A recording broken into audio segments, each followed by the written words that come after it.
मैं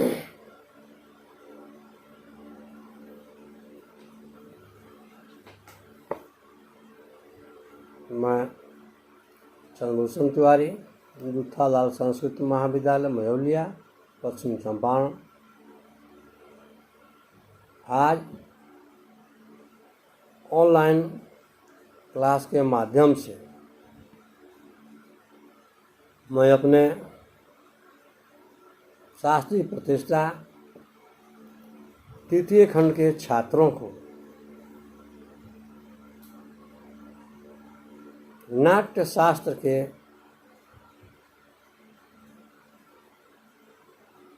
संबंध में कुछ व्याख्यान बताना चाहता हूँ कि नाट्य शास्त्र की उत्पत्ति कब हुई, नाट्य शास्त्र क्या है, नाट्य शास्त्र कितने हैं, इन पर मैं आज व्याख्यान देना चाहता हूँ ताकि छात्रों को हृदय ग्राह्य हो सके, क्योंकि यह नाट्य शास्त्र है वो परीक्षोपयोगी पाठ्यक्रम पर आधारित है। वैसे तो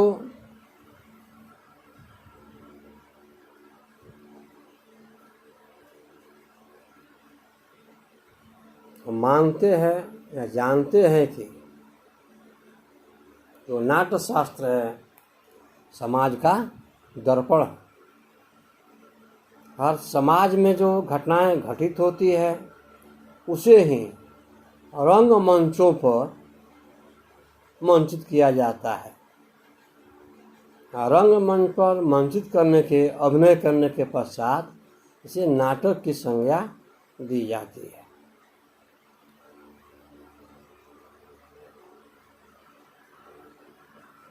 नाट्य शास्त्र की परंपरा भी वैदिक कालीन समय से हमारे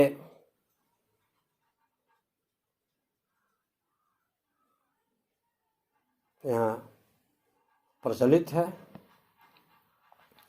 कि वैदिक कालीन समय में भी इन नाट्य कलाओं का मंचन किया जाता था। यह नाट्य कला हमारे समाज के लिए, हमारे मनोव्यथा को शांत करने के लिए या इस वैश्वीकरण के युग में मन को प्रसन्न और आनंदित करने का एक माध्यम है।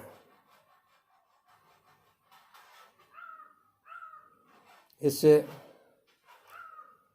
नाट्य कला के संबंध में हमारे आचार्यों ने, विद्वानों ने तरह तरह की परिभाषाएं दी हैं।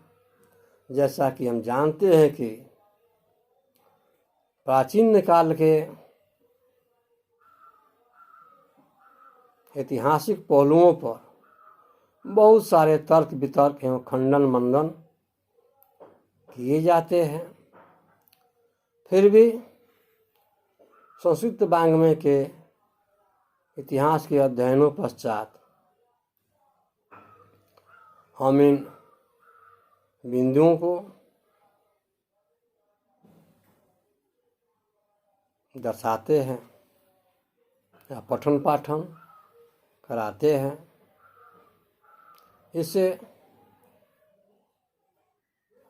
नाट्य शास्त्र को सर्वप्रथम भरत मुनि ने अपने पुस्तक में 36 अध्यायों में प्रामाणिक और विस्तृत विवेचन प्रस्तुत किया है।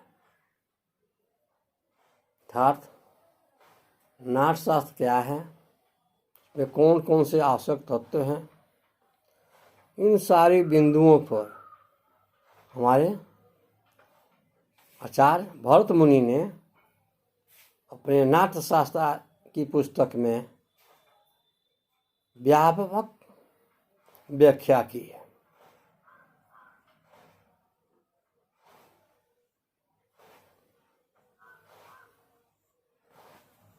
हमारे आचार्य भरत मुनि का कथन है कि विश्व का कोई भी ऐसा ज्ञान नहीं है जो इन नाटक शास्त्रों में उपलब्ध नहीं होता है। इन संस्कृत नाटकों में शिल्प विद्या, कला, योग आदि का सम्यक व्याख्यान किया गया है। अर्थात जो नाट्य शास्त्र में है वो सर्वत्र है, एवं जो नाट्य शास्त्र में उपलब्ध नहीं है वो अन्यत्र भी उपलब्ध नहीं है। इसलिए नाट्य शास्त्र की व्यापकता बहुत ही अधिक है। हमारे आचार्यों ने कहा है कि काव्येषु नाटकम रम्यम, अर्थात काव्यों में नाटक मनोहर होता है, रमणीय होता है। तभी तो विद्वानों ने कहा काव्येषु नाटकम रम्यम, अर्थात काव्यों में जो नाटक जो है, जो अभिनय जो है, जो ड्रामा जो है, वो अत्यंत ही रमणीय होता है, हृदयग्राह्य होता है, मनोरंजन के युक्त होता है।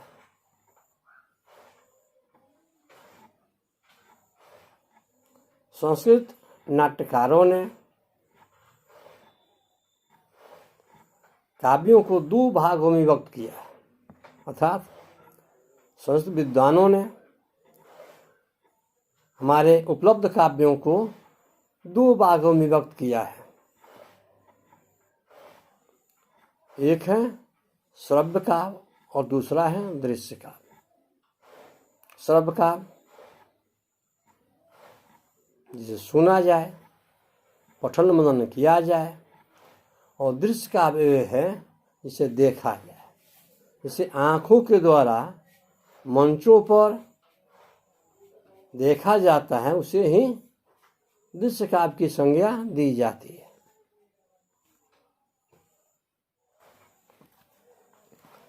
क्योंकि कहा गया है दृश्य श्रव्य तो भेदेनम पुनः काव्य द्विविधा मतम, दृश्यम तत्र अभिनयम तद रूपम रूपातु रूपकम। दृश्य काव्य वो है जिसका अभिनय किया जाए, जिसका मंचन किया जाए, और जो दृश्य काव्य है उसे रूपक की संज्ञा दी गई है।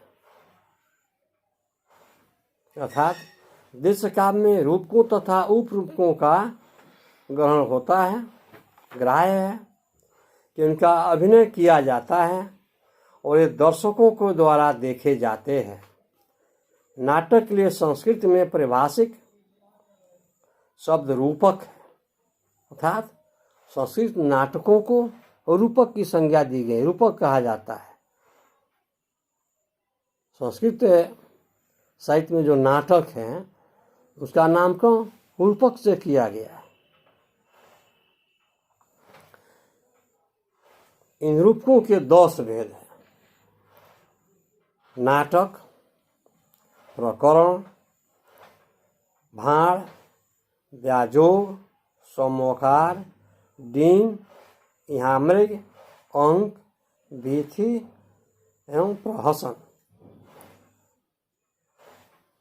नाटकों में दृश्य काव्यों की अपेक्षा हृदयग्राह्यता, मनोरंजकता, आकर्षकता एवं विषय की विविधता अधिक होती है। अतः श्रव्य काव्य की अपेक्षा दृश्य काव्य अधिक जनप्रिय होता है। अर्थात श्रव्य काव्य के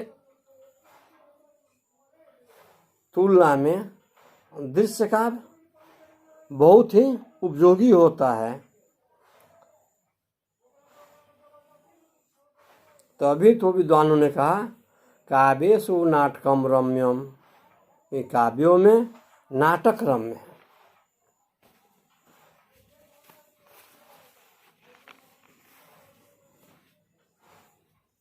आचार्य भरत मुनि का कहना है कि नाटकों में धर्म और देवों के अतिरिक्त मनोरंजन, हास्य, युद्ध, श्रृंगार, श्रम आदि का पर्याप्त वर्णन पाया जाता है। अर्थात संस्कृत नाटकों में मनोरंजन तो होते ही हैं, इन मनोरंजनों के अतिरिक्त धर्म और श्रृंगार, युद्ध, श्रम आदि का भी वर्णन किया गया है, दर्शाया गया है। इसलिए अन्य नाटकों के द्वारा हमारे संस्कृत नाटक जो है वो विशेष महत्वपूर्ण है, इनका स्थान ऊपर है।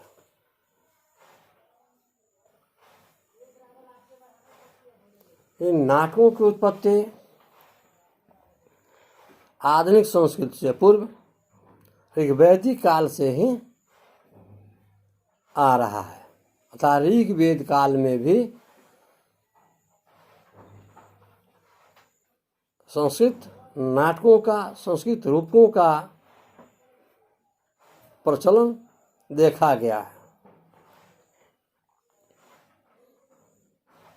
जैसे ऋग्वेद में यम यमी संवाद, यम उसकी पत्नी यमी के संवाद को मंचन किया गया, यह भी एक नाटक है।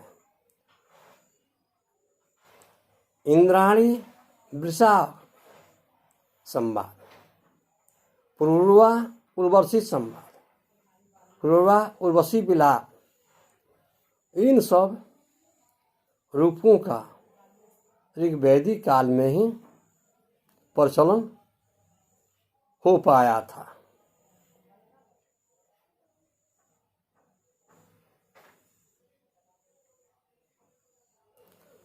इन नाटकों की, संस्कृत नाटकों की कुछ अपनी विशेषताएं हैं। जैसे संस्कृत नाटकों में मृतस्य आत्मा संवाद, अर्थात पूर्व काल में, पूर्व समय जो आत्माएं मृत हो जाती थी, जो आत्माएं ईश्वर में विलीन हो जाती थी,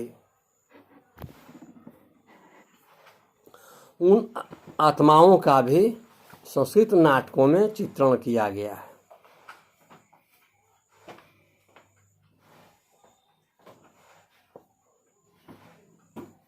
क्योंकि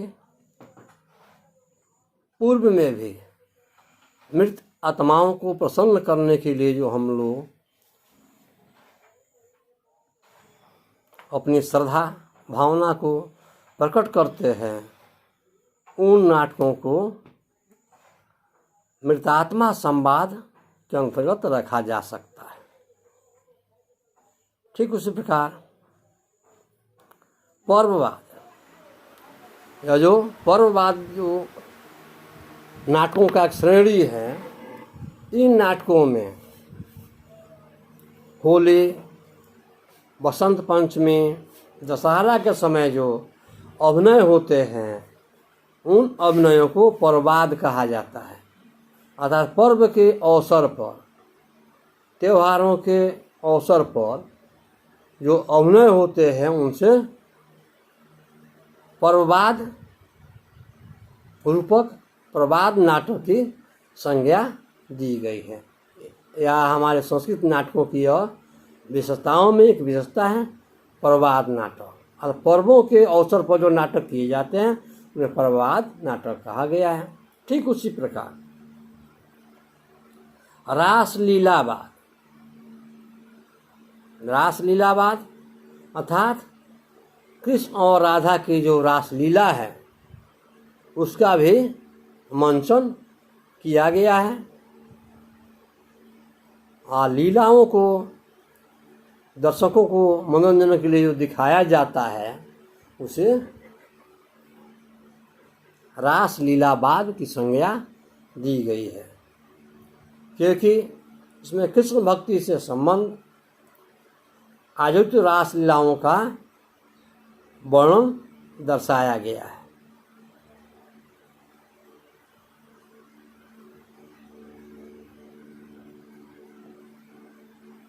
उस तरह हम देखते हैं कि नाट्य शास्त्रों पर जिस प्रकार ऋग्वेद का प्रभाव है, जिस प्रकार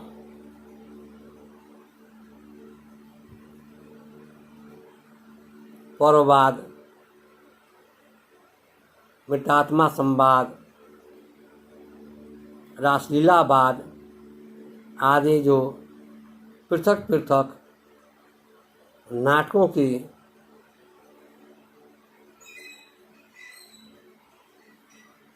उपलब्धता है, उसके अतिरिक्त कुछ ऐसे नाटक भी हैं जिसमें यूनानी प्रभाववाद अर्थात यूनान आदि विदेशों का भी प्रभाव देखा जाता है। प्रोफेसर वेबर का विचार है कि भारतीय नाटकों का जन्म यूनानी प्रभाव से हुआ है, अर्थात हमारे विद्वानों ने, हमारे आचार्यों ने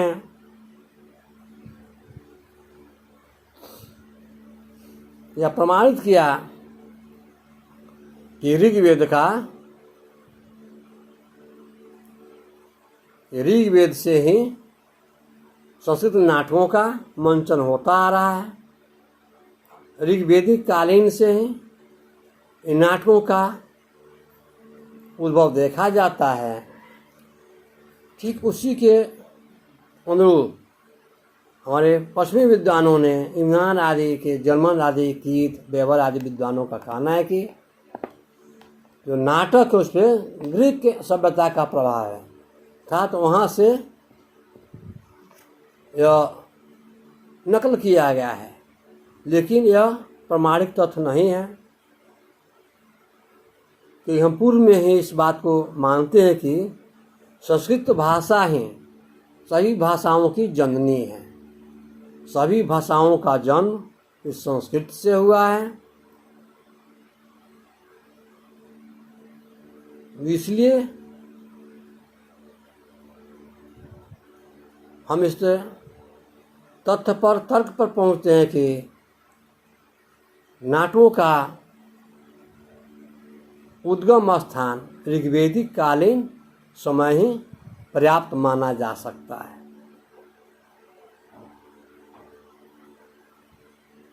तो आज की कक्षाओं में मैंने देखा कि इन नाटकों का उद्गम कब से है, नाटकों को कितने प्रकार हैं,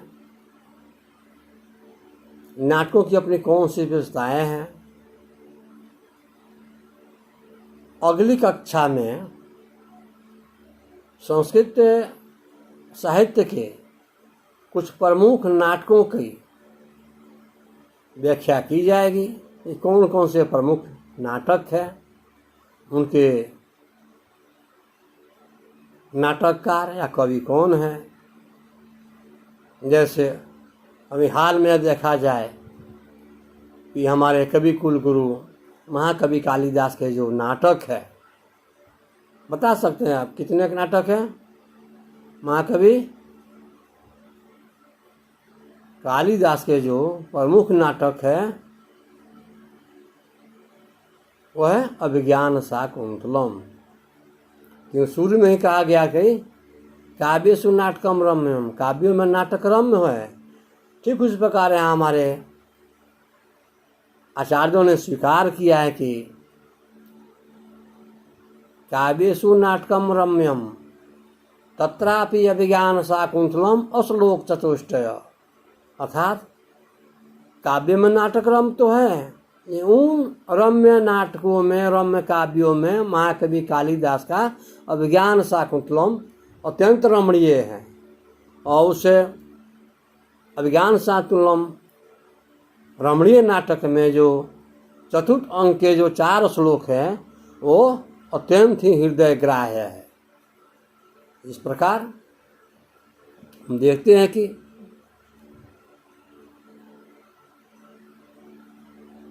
संस्कृत नाटक की एक अपनी विशेषता है। जैसे महाकवि कालिदास के अभिज्ञान शाकुंतलम हैं, उस तरह विक्रमोर्वशीय हैं, मालविकाग्निमित्र हैं। 3 नाटक महाकवि कालिदास की रचना है। विक्रमोर्वशीय, विक्रमाद और उर्वशी के प्रणयों का उसमें उल्लेख है। मालविकाग्निमित्र में मालिका और अग्निमित्र के चरित्रों का व्याख्यान किया गया है। ठीक उसी प्रकार अगली कक्षाओं में मैं संस्कृत के कुछ प्रमुख नाटकों पे चर्चा करेंगे कि वो नाटक कौन कौन से प्रमुख नाटक हैं, उसके नाटककार कौन हैं। जयतु संस्कृतम, जयतु भारत।